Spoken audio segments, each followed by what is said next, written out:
The stuff I have for you today is probably pretty much different than anything else you've seen. So, a piece of music, the score goes on and on and on, many lines. Okay. We'll be talking about one note. Okay? Even within one note, okay, there's an awful lot of stuff that goes into making your sound. Okay? So the basic idea here is that I'm not a musician, but I've spent the better part of my career analyzing sound for the Navy and the auto companies in order to extract information. So in a certain sense, you're doing kind of the same thing. You're making sound for the purposes of music and musical entertainment and your own enjoyment. Okay? So in both cases, we're doing sound for a purpose. The fact is that I want to essentially get to, let me go back. I want to get to the idea that there's at least two ways to display sound in a quantitative manner. Okay? So if we just jump right in, okay? There's the typical way, and you've probably seen this. We have acoustic pressure versus time. So just a little notional thing. So here's an evolving waveform which goes on in time. Now this is the way we hear sound. This is the way it's recorded. This is commonly the way it's displayed. However, when it's analyzed, okay, particularly for the things that I do, it's almost always some kind of acoustic amplitude versus frequency. So that we would have essentially some set of peaks where we essentially are increasing in frequency from one side to the other. And even though there's a bunch of peaks there, and that might be complicated, that might still be one note. Okay? So the nice thing about it is that if you're interested in this, you can get it. If you're interested in this, you can get it because modern technology on your smartphone, in 20 bucks, you can have audio tools, which was what we're going to show you here. Okay? So this is the kind of thing that is essentially accessible to everybody.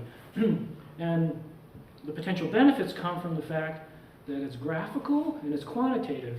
And the sound that you record on Monday, you get the same picture for the whole rest of the week if you keep looking back at that sound. Whereas your own human acoustic memory on Monday and Tuesday and Wednesday, Thursday, you might have remembered that sound differently.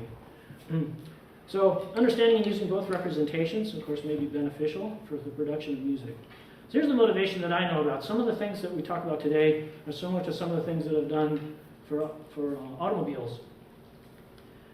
First off, some things about human acoustic perception, okay, which is essentially the point of delivery for music, obviously. So one of its problems, it's illusory and imperfectly repeatable. So memories fade and are dependent on time of day, level of interest, distraction, etc. That if I have a teenage son, and it's quite clear that his human acoustic perception goes to 0 when I'm talking to him because he just doesn't want to hear it. Second thing is, it's not quantitative. Even if you hear the sound and you hear it well, it's not immediately numbers. And if you wanted to communicate your experience factually to somebody else, it's not easy to do. You wind up with qualifiers and descriptions. It's subjective. I listen to the sound. My wife listens to the sound. My oldest daughter listens to the sound. My oldest son listens. It's all, everybody's going to say something slightly different about it. And then as mentioned, the findings are not easily visualized. So if we're going to, in some sense, this is the gold standard, though. This is people decide whether they like music or not based on the perception. They couldn't care less about what it looks like. If we jump to the acoustic analysis realm, we solve a lot of these. It becomes precise and repeatable. Okay? It's quantitative. We directly get numbers from the recordings. It is no longer subjective. The same recording done here will be the same quantitative stuff if listened to in Europe or Africa or South America or Asia. It doesn't matter. Your cultural background will not influence things. It's no longer subjective. And then the findings can be visualized and plotted. So that's what we'll be getting to. So the goal of this presentation is to explain and then demonstrate readily available acoustic analysis tools that can be used to augment what you're already doing. Okay? So, in order to push forward with this, what I want to do is essentially start off with simple acoustic, auditory, and visual examples using pure tone sounds. Now, for me, the pure tone sound is the building block of all the other sounds. And then, of course, So you then take a bunch of pure tone sounds, you build it into a musical note, then you take the musical note, you put it together with a bunch of other notes, then you take that and put it together with a bunch of other instruments, and now you've got music, okay? So we're way down here in terms of the basic stuff. So the pure tone sound is the simplest sound, okay? And it has a simple oscillatory pattern in time. Now, they're very, very easy to make synthetically. The problem is that although they might have high clarity, they're artificial, weak, uninspiring. They're no fun, okay? So if you bear with me for the next few minutes, we'll be going through pure tone sounds, and then eventually we're going to get to stuff that's more fun and more interesting, sort of warmer and richer and much more musical. But if we can get through pure tones, music is the sum of many pure tones all occurring at the same time. So if we start with the building blocks and then put them on top of each other, eventually we can erect a nice castle. So, starting with visualizing sound as acoustic pressure versus time. And this is what you probably have seen already. Okay? So the basic idea here, and I think we've got the levels set. That's A440, a single note. Now because it's just a single sine wave, it's not particularly fun or interesting. So in this case, a pure tone is entirely described by an amplitude, which is the word that I'm going to use in engineering, which replaces either loudness or musical volume, essentially how much sound there is. Then it's also described by a frequency, in this case 440 hertz, which is what you probably would call pitch or tone or even note. So if I play this sound again, it's providing this kind of pressure pattern. Now this horizontal axis is time in milliseconds. Now everybody knows that you say 1,000 and that's a second. Now if you somehow back that up, you broke that into 1,000 pieces, then you'd have milliseconds. So this actually represents a very short period of time, 5 milliseconds. This vertical axis, which I've listed as acoustic pressure, okay, goes from essentially, this is pressures above atmospheric, these are pressures below atmospheric. However, this axis is pathetic compared to atmospheric pressure. There's about 1 part in a million for ordinary sounds. So one of the ways to think about this, because I realize you're musicians, okay, you probably didn't just come out of a math class to get here, okay? So if you wanted to think about essentially acoustic pressure versus time in a simpler way, just remember the clock goes on the horizontal axis. Down below the axis you have vacuum, which is it's less than, acoustic pressure is less than atmospheric, and above you've got overpressure. Now I realize both of these devices make sound. Don't think of the sound here. This is the vacuum is meant it's low pressure, this is high pressure. Now for A440, if I counted these peaks in 1 second, I'd get 440 of them. So it's actually a lot of oscillations in a time period compared to what we ordinarily would want to count, certainly. So now let's explore this idea of amplitude and frequency by again listening to pure tones. So here I've got again time in milliseconds, acoustic pressure, and I've got 3 sounds, all which are the same note or the same tone. Okay? So we'll listen to this one, and this one.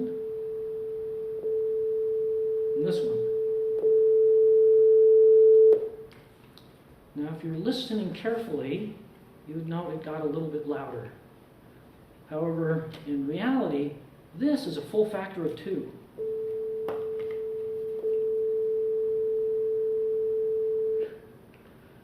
So what we can determine from this is that as human listeners, if we're careful, we can sense amplitude changes.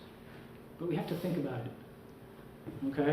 And if you close your eyes, it sounds, at least to me, this sounds a little bit like the sound source is coming closer.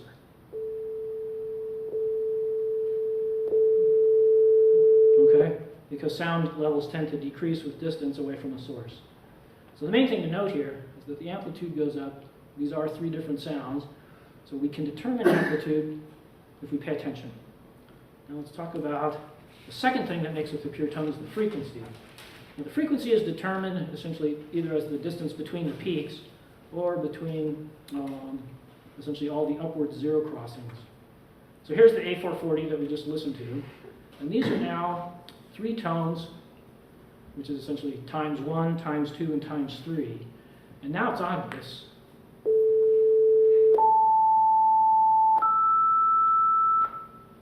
You don't have to try. You know they're all different. Okay? So as a human listener, we're on pitch, we're on it. Okay? You don't have to be, essentially, you don't have to make any special effort. You'll determine the changes in pitch. So these are the ways, essentially, that we can visualize sound as acoustic pressure versus time. Now there's another way to do this. Okay? We can visualize sound as acoustic amplitude versus frequency. So here's the equivalent picture to what I had just a few moments ago. So this is A440. Except now, I've got acoustic amplitude on the vertical axis, and I've got frequencies on the horizontal axis. Going from 0 here, oops, there's 500 hertz, so A440 is right here at 440 hertz. And then it runs out to 0. Now, the method for taking essentially an acoustic recording, which always comes to us as pressure versus time, and switching it, okay, is this guy Fourier. He was a French mathematician and physicist who lived between 1768 and 1830. And he figured out that we can not only display things as acoustic pressure versus time, but as acoustic amplitude versus frequency. So this plot down here is essentially Fourier's intellectual work, which we now benefit from enormously. So if you wanted to think about this in essentially a simpler way again, since I realize you're not mathematicians and I don't want you to try to be, you're musicians, you can think of this horizontal axis like a set of piano keys. If you ever sit at the piano, the low notes are over here and the high notes are over here. So as I move from left to right, I'm essentially increasing the pitch or the frequency. Then the vertical axis, the quiet stuff is down here, everybody's sleeping, and then the loud stuff is up here. So what this plot tells us is that we've got essentially no sound except at this one frequency where it's fairly loud, and then there's nothing else. So this is the representation for a pure tone. So in a few minutes I'll be showing you other things which have peaks. So we'll note that where the peaks are, that's where the sound frequencies are. So here's that same thing with the amplitude change, now shown as acoustic amplitude versus frequency. So I've got, that's 2 factors of 2 in amplitude. Here's the same representation now with changing the frequency but keeping the amplitude the same.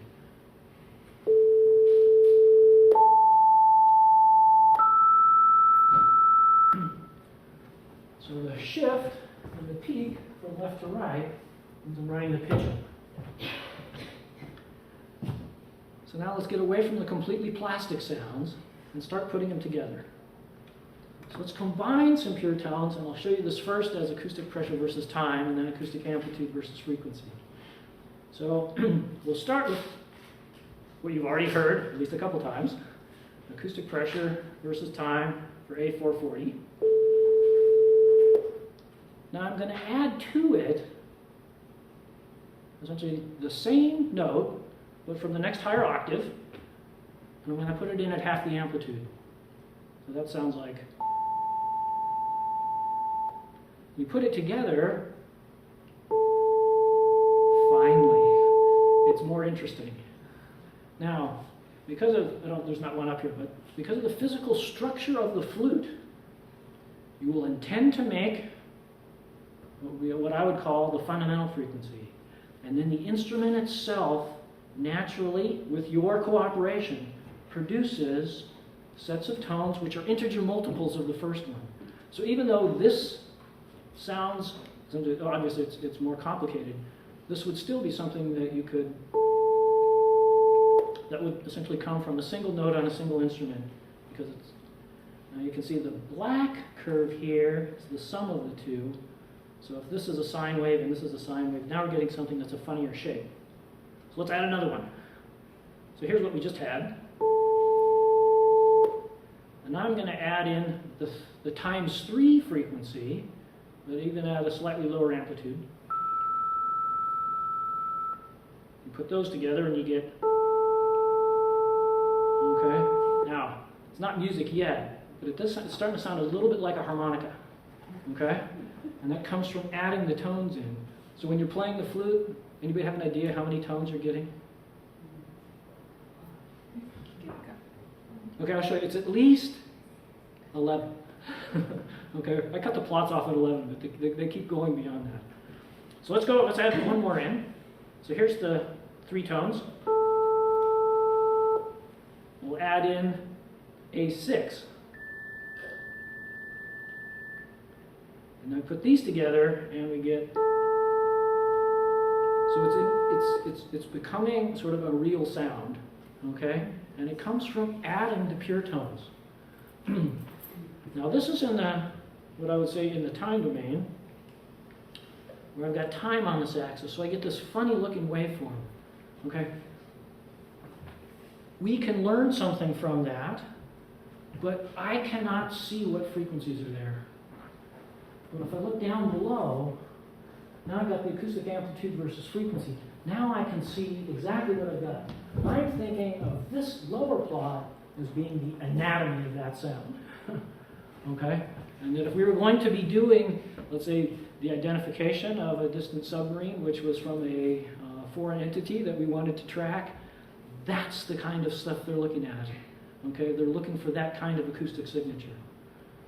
Now, this is not, in a certain sense, just knowing the frequencies is not enough. Because as human beings, we still have a little sensitivity to amplitude. So let me show you that. So on this plot, I've got this sum of 4 tones, just like we had before. And that's where the lowest frequency is the loudest, and they get quieter.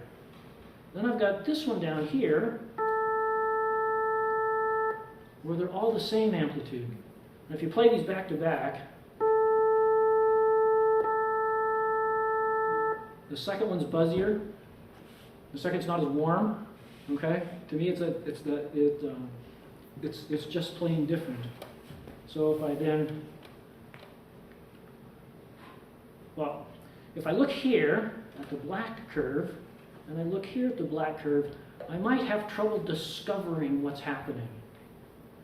But if I look here, the frequency on the horizontal axis, frequency of pitch. Remember, you can think of this as a piano keyboard. An acoustic amplitude. Here I can see the tones decreasing. Here I can see they're all the same. Okay? By producing this, okay, now you have essentially a key to unlocking where your timbre is coming from. So, Tyler put this together. We don't always have to go in integer multiples. The flute does it naturally, but we don't always have to. So we put this together.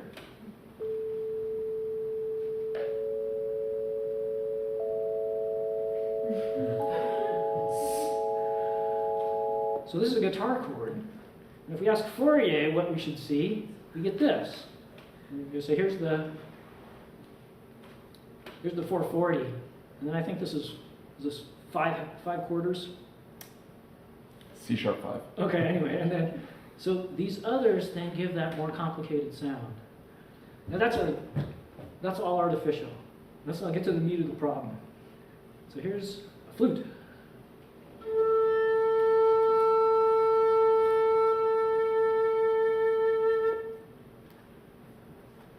So that's one note, A440, played on a flute. And you can see up here, this is acoustic pressure, and here's time. It's a nearly repetitive waveform. There's a little bit of vibrato that you could hear. It's not perfectly steady, but it's quite close. That appears as acoustic amplitude versus frequency like this. 1, 2, 3, 4, 5, 6, 7, 8, 9, 10, 11, and we could probably keep going. However, this, from here to here, is a change of 40 decibels, which is considerable.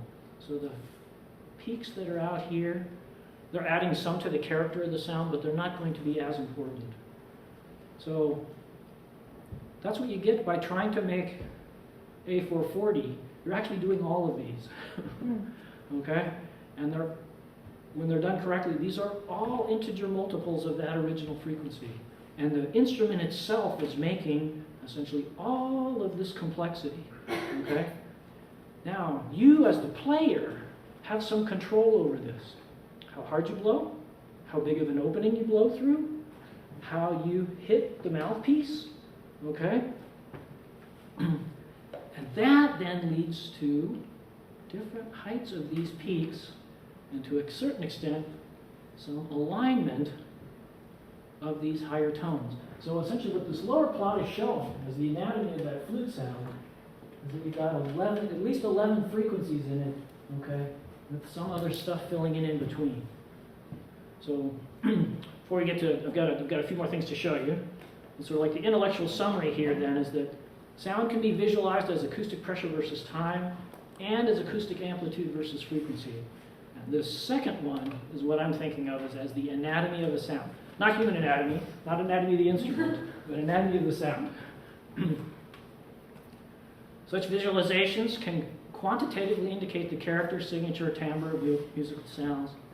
And these concepts can be applied to musical instruction and learning via readily available, relatively inexpensive smartphone apps. The technician just showed me another one. These are the ones that I knew about. There's Audacity, Spectrum, Viewchrome. Audio Tools is the one we'll be demonstrating here in just a minute. $20. Okay? So let me show you some of the output from it first. Now before I do that, I want to tell you that I don't have any more listening examples, because Audio Tools is relatively simple. I can get the spectrum, or I get the time domain waveform, but I can't get them both. Okay? At least for playback. So here is a sample. Now it comes up black. So this horizontal axis down here is time. Okay? These are the high pressures up here. These are the low pressures down here. And this is from about 3 weeks ago.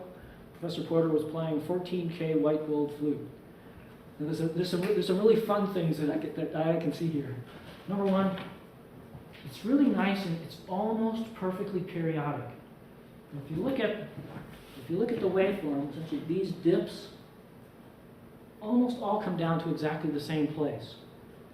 This set of jagged peaks here all come up to almost exactly the same spot. And this little feature here is consistent all the way through. Okay? Now, what this tells me is that this waveform is composed of multiple pure tones, and they're clean. They're not wiggling around. So on the same day, student number 1. This is the same note. Again, time with acoustic pressure. And here you can see that although some of the peaks look about the same, if I look at this wiggle here, it's down right near the middle, it changes in amplitude as we go through. This one's going to have some vibrato in it. It's a good sound, but it's not quite as clean. Okay? Here's a second student.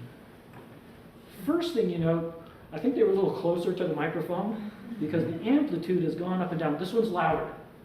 Okay? But if I look, there's just a little variation in the peaks. So this one's low, and one of these over here is sort of high. This is also a good sound. Now this was acoustic pressure versus time. So with the same cell phone app, I can get pressure amplitude versus frequency. So here's frequencies down here. Remember, this is the piano keyboard. So we can think of the low notes are over here. This is a picture of a smoke alarm. So there's the high screechy stuff's over here. And this is Professor Porter. 1, 2, 3, 4, 5, 6, 7, 8, 9, 10, 11 peaks again. And the things that I can note here is the peaks are narrow and they're actually quite tall, 35 to 40 decibels. They also progress nicely.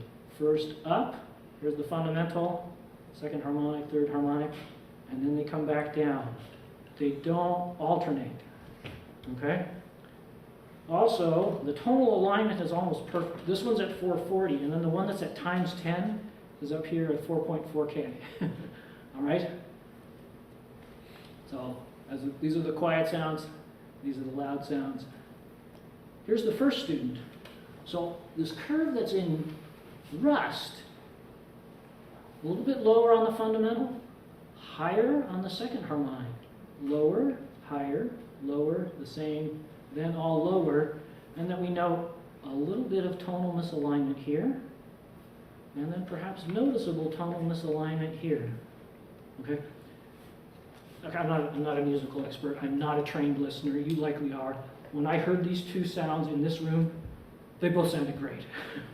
Okay? However, the musicians knew they were different. Okay? So here's the third student. This one's in blue.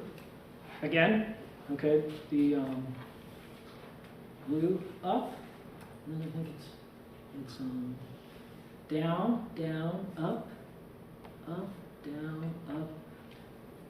Pattern is not smooth as in the amplitude of the peaks. However, if you look out here, the second student maintained the tonal the tonal alignment. Okay, so again, this is a good sound. Okay. Now there was also an amateur player that was recorded that day. A complete beginner. Okay, we will not say who this is. However, they did, because Professor Porter was holding the flute, the fundamental note is correct, but look at the second, third, and fourth peaks. They're much lower, and they are not cleanly resolved. They're not these great big tall spikes, okay? And then once you get out here, it's all sort of smeared out.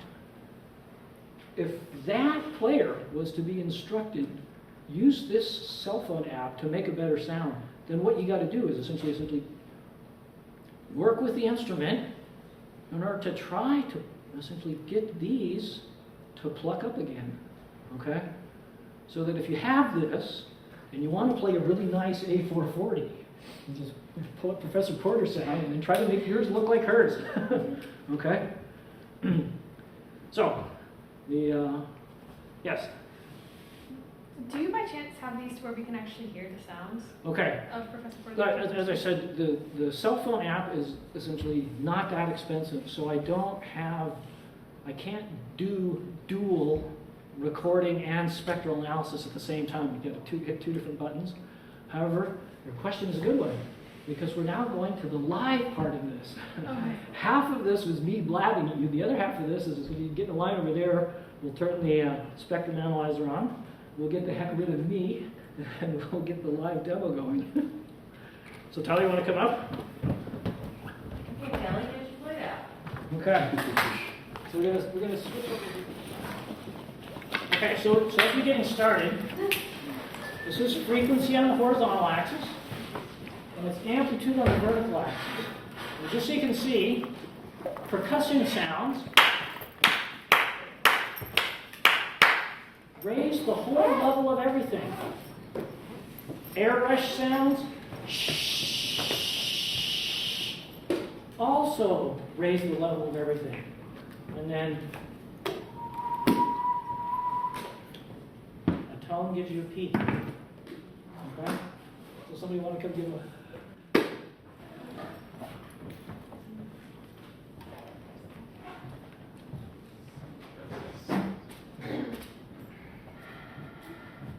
Go ahead. Let her... What second? Just one note? Just one note. We're expert at A440, so...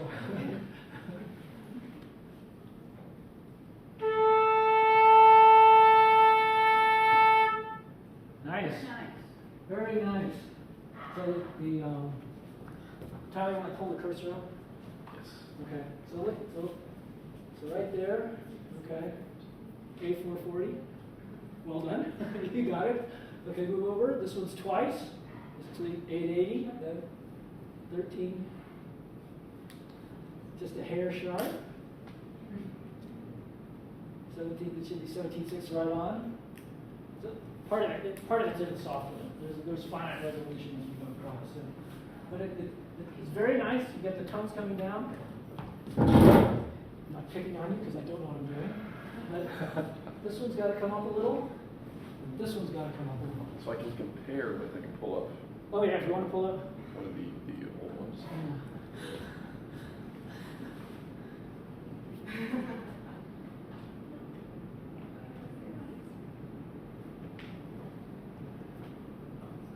See that? You're running a little hot out here. Also, I think you're a little closer than she wanted because you're overall just a little, which is actually really nice in the low frequencies. Well done. Yeah, sure. How much do the metals, control these different, what type of harmonics will come out? If you're just talking about this machine that's playing these. Good. At my level of musical knowledge, I don't know that I can really answer that well. The metal, compared to air, all the metals are heavy and stiff. Okay? So I believe that it's going to have much more to do with the construction of the flute and how it's played. I don't know that I can explain differences between metals. Okay. Yeah. I just noticed you listed that on these different slides. Professor Porter asked us to put it up there because she knows the difference between the metals. Kind of going along that question, I actually have a gold flute over Oh, there. yeah. Can I? Sure. Can I compare the two? Yeah, that's a great question. What was your name? The top 5 What was your name? So my name's Kelly. Kelli. Yeah, we're saving. You can just type it. And then this is a 14 karat. Exactly. What was the last flute? This is a sterling silver flute.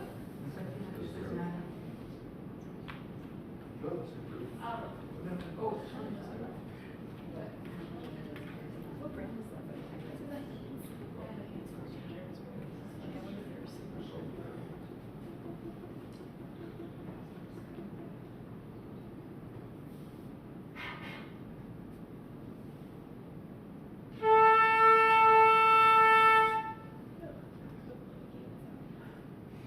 We can also go again. Let's try it over there.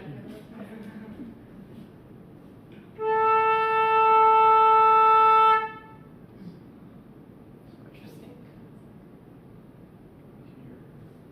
Recall this. Those are the two that you've done. But there are some differences. There's some that you got differences here, here. This one I did well than the first two. The first three actually were close. There's one that you're familiar with and one you're not. right. Yeah. Very true. Interesting. Because the other thing, of course, is that if you're watching that and you play, you might do something different. Yeah. Yes. I have a question. So, if we look at this, compare these two, and then the previous two, I wanted to ask a question about the previous one because if you look at, I don't know what's the academic term for this, but if you look at the y-axis, then Professor Porter has a higher y-axis base compared to the previous Okay. y-axis base. What do you Okay, know the concept? on the vertical axis, Yeah. that's essentially how loud the sound is. So if you stay, the microphone is essentially in the iPad. Okay. So if you stand here, Right. it's going to be different loudness than if you stand here, even if you have done exactly the same thing. Oh. Okay, so in this case, we can't be quite as sensitive to overall amplitude. Relative amplitudes, though, are still important. Because in this case, you can see that they go up, they come down, they go up again, and then they come down. So it's still a good flute sound, Yeah. but it's not the same as the other one. It's just when, if you see the top of every single stripe, they are similar height, but if you go look at the bottoms, they are Yep. different apart. I just wondered. Okay. This, the stuff that's down here low, okay, that is the decibel axis. But Okay, so that stuff, okay, is adding just a little bit to the character of the sound. Okay, that there's a certain amount of sort of that sort of air rush noise. Okay, that comes as just part of playing the flute. Period. Okay, it's not, you don't make any sound unless you blow on it. I think some of that is the blowing. Okay, thank you. because if you make a sh, if you intentionally make a sh sound, then you'll take these low levels and raise them all up. Yes. think I can explain it. If you ever play pink noise or white noise, pink noise is all frequencies at the same volume at the same time, and it basically sounds like, it's something we use as a diagnostic audio test. What this is showing me is that she has more turbulence in her sound. It's not necessarily exactly what you just said, which is there's more extraneous, very small extraneous material in the sound relative to Professor Porter's, which you can see. Sorry to kick in here. I look at these every day, all day long, and what his initial graph is showing is, you look at how small and pure Professor Porter's sound is. And when you look at it against most other flute players' sounds, there's very few people who have a purity of tone like that. It is possible to actually make what sounds like a sine wave tone on the flute. It's just take away all the harmonics. I've seen someone attempt, we tried to actually do that in my studio once. But this is a very telling, it's like you get a lot of different variables in terms of what the harmonic content is in all of those peaks. But it's also, all that underlying stuff, that's the stuff that you may want to work on eliminating from your sound, or are working on eliminating your sound, or if you're just doing a quick test blow or you're not familiar with the instrument, that's going to be extraneous noise in your sound that you're not, you might want to spend time working out, as we all do when we're practicing. So I don't know if that sheds any light on it. Yes, want to give it a go? Yeah, can I try 2 different tone colors? Sure. Okay. Okay, your name? Bree, You got it? Okay. You got that, Tyler? BRY.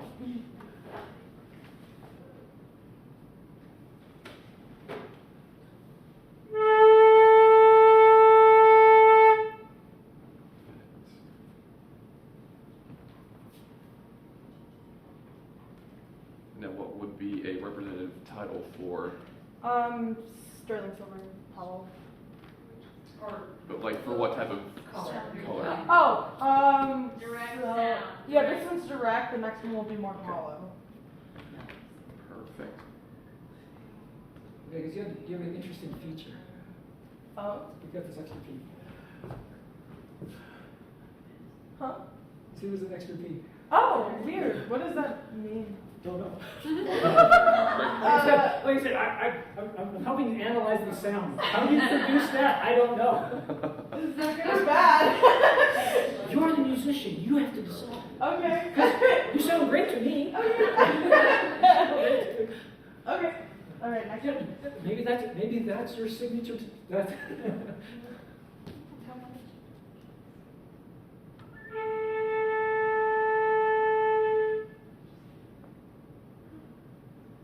So it's not as loud. So green is the direct sound that you played previously, and then blue would be hollow. Is that okay? So before I saved it. You see it's actually a slightly lower tone. You see the blue?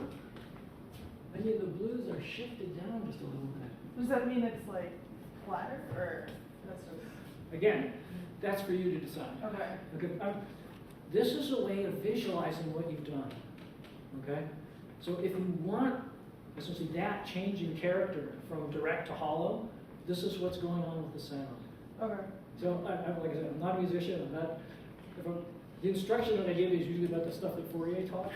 Yeah. Okay. Okay. So the musical part of this, that's all up to you. Okay. Can I compare the green to Professor Porter? Sure. Yeah. Let me say what you just said. You also tell like up here in the higher frequencies, there's Yeah. considerably lower in the Yeah. hollow notes that you just played. Yeah, The high you, end you is- lost these two. They weren't even there. Oh, Yes. interesting. So perhaps a lot of what you're hearing might be that you're hearing the low end without the high end. Okay. Yes. I think it's interesting too, because you were talking about that production noise that in the sound, which is, you're blowing into a pipe, so there could very well be some production noise. But I think it's the ratio of the amplitude versus the, Oh, absolutely. the bigger Absolutely. space, the more proportion the sound is. That's why when she did diffuse sound, the peaks were lower, much closer to this stuff, and that's what we heard in that. Plus the extraneous turbulence that you had because you're playing with a hollow sound, you notice there's more air in your sound, and that's what all that turbulence was. See, one of those very small harmonics. One of the things in a much more quantitative setting, one of the first things you would do before even starting this is you would essentially take a measurement, which is just you standing there with all the background noise from like the HVAC system and everybody's breathing, okay? And pick that up, and then you know that all changes from that point now are what you're doing musically. Okay, interesting. Somebody else want to go?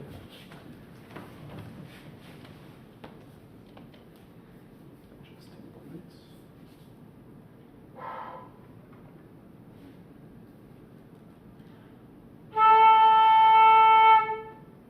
Ooh, nice. Cool. And your name? Clarissa. Clarissa? Clarissa.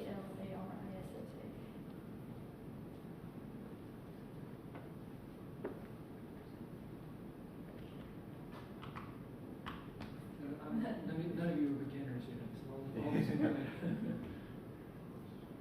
So we can, is there anything in particular you would like to compare it to, or just? Can I give it one more try just to Yeah, see if absolutely, it's yeah. a consistent thing? Absolutely. Yeah, Wait till her when you Oh, gotta sorry. get going. Yeah, that's not me.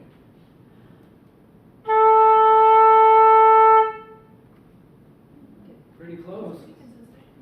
Even Yeah, even a because little. sometimes you have like a practice round and then the second one's like, you know what to hit. But even if Yeah. the same one, Maybe it's the same, it's kind of. I guess I need to just compare it to like a few just to, because I don't know what I'm looking at. So I'll just look at Professor Porter since we have another one, and then like, yeah. And This is a way of deciding, essentially, when you've done something you like, then you can record it. Then you can Yeah. compare back to see if you still like it. Exactly. So, yeah, can we compare that back to Professor Porter's? Just Yeah. to like. Let me, It depends on. Were you doing like a direct sound when you were doing your sound waves? I did exactly what you did, stand right where you were. Okay, great. No louder, no softer, No louder. I just played normal. Okay. Keep in mind that this camera is capturing all of these waveforms with those microphones right behind you, so there is a reference Okay. of, Yeah. of Yeah. what Tyler's getting on the screen that we could listen to. These are old lists, they're just really old. So she the blue one right there. yeah, the Okay. cyan color light. Okay. Do you think probably this all has to do with our? I guess because this you have your how loud you are, you have the amplitude, so we have the big spikes.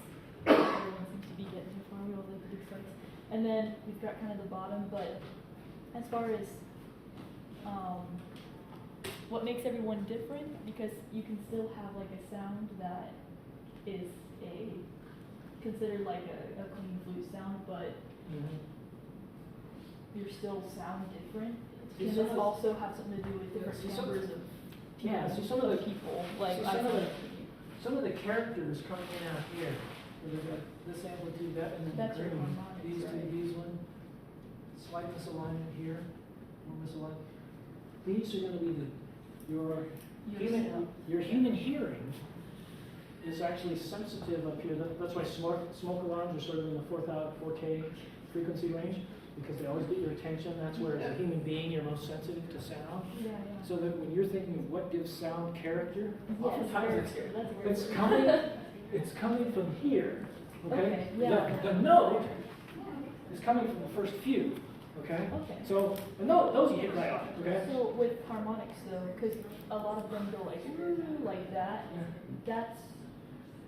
Is that also where character's coming in, the way that it descends or spikes into response? Remember, as a human being, you are sensitive to acoustic amplitude, Right. but not as sensitive as pitch. Mm. So those changes, those differences in amplitude will change the character of the sound, but not a lot. Mm. As a musician, you become an expert listener. So you'll be able to hear that. So one of the goals of this is that you're already good at listening. So now you have a way of essentially turning the listening into a plot. Yeah. That's cool. Yeah. I do. You have for one more person. Go for it. Go for it. The question? No, Yeah, it's just like, it gets me really excited. So, I have experience with doing this. So there's this flutist, his name is Ian Clark. He's in Europe, and then 2 years ago he visited Toronto, and he was doing a live also like auto test about this. And then about all the little strikes that he talked about, he did not only work on the A440.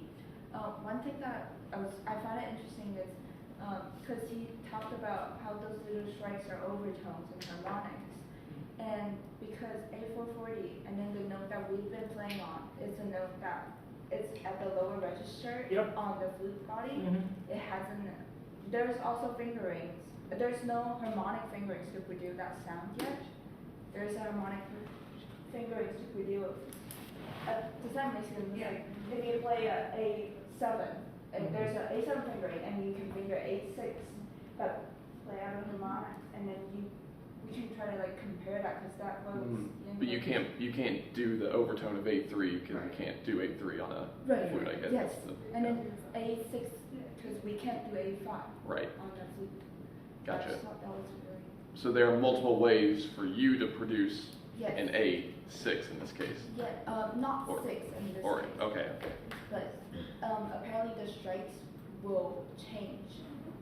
Oh, yeah. Depending on what. I wonder what happened. Yeah, can you hear me? Yeah. Go Absolutely. ahead, go ahead. Well, there will be fewer, you might want to, well, leave it the same. I'll leave so it here and then we compare, can And then you'll see shift. there'll be fewer peaks.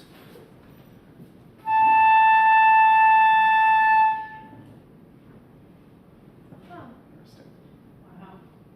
So what would be one to save that as? What's your name? Christina. Christina? And what would be a good maybe qualifier word for that? Octave. Octave? Yeah. All right. Cool. It's like a D. Like Is it a- okay? Yeah. Nice.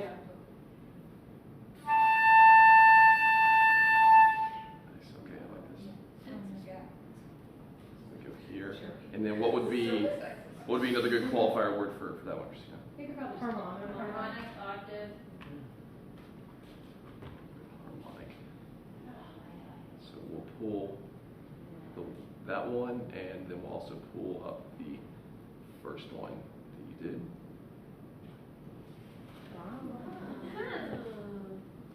You can see the main differences. Okay, these are slightly misaligned, and then you've got these interesting extra pieces in between, which I think comes from essentially just a different way that you're essentially opening and closing the valve. Yeah, well, does some of it maybe because like it's also like the other pitches coming through a little bit? Yes, yes, but you nailed this. Okay, these are both the same. You know, this is the same note. Yeah, Okay, I mean those are identical, but then they're just a little different. yeah. So what was the difference between the two things that you were actively doing? So like this was like the first one was the normal A fingering, and then the other one I fingered D, and then overflew it so the A came out. Okay, gotcha. In your speak, the tube was longer. Yeah. Air column was longer. And you're getting some of these interior harmonics that I guess you don't see in the That's right. in the second one. Can we hear a third A, the triple high A? And C, sorry, C, the high A? Like the, Oh, gorgeous. Yeah, and now every other one Yeah. is present. So by going to the higher frequency now, so here's your the fundamental note now is let's see what this is like 1760 or something, and then the next one's up here at 3.5. Actually, if we stretch this down, we can see this whole thing does continue. We were hiding some of it from you. Great.